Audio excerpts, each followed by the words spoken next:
নির্জন জায়গায় এক ভাঙাচোরা বাড়ি, পাশে বয়ে যায় এক ফাঁকা রাস্তা। আজ গল্পের নাম মধ্যরাতের ফোন কল। বাড়িতে থাকতো এক রাহুল নামে এক ছেলে।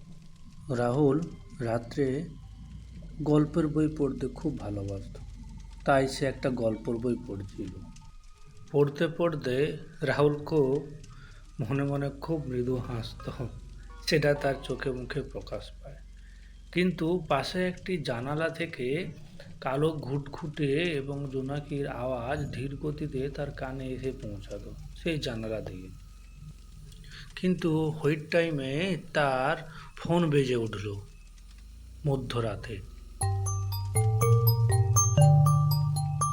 ফোন বেজে উঠতে রাহুল হঠাৎ করে চমকে গেল।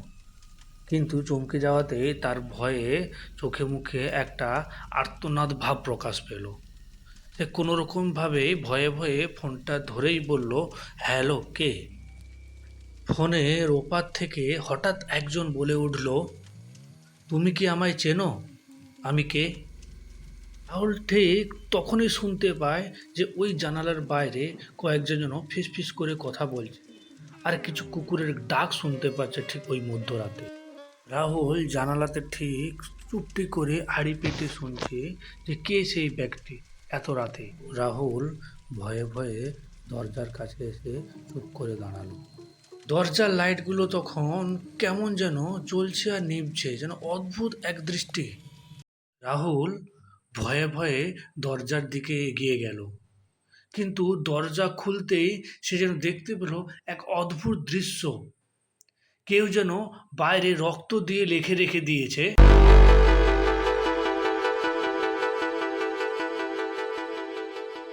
নমস্কার বন্ধুরা। এতক্ষণ যে ছোট্ট গল্পটি শুনলেন তার জন্য অসংখ্য ধন্যবাদ আপনাদের।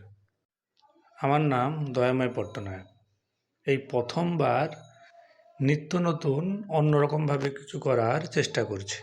প্রথমবার নতুন কিছু বানিয়েছি, হয়তো ভুল থাকবে। পারেন তো যদি ভুলগুলো একটু বলে দিন, যাতে নেক্সট ভিডিওতে ভুল ত্রুটি খুব কম করতে পারি।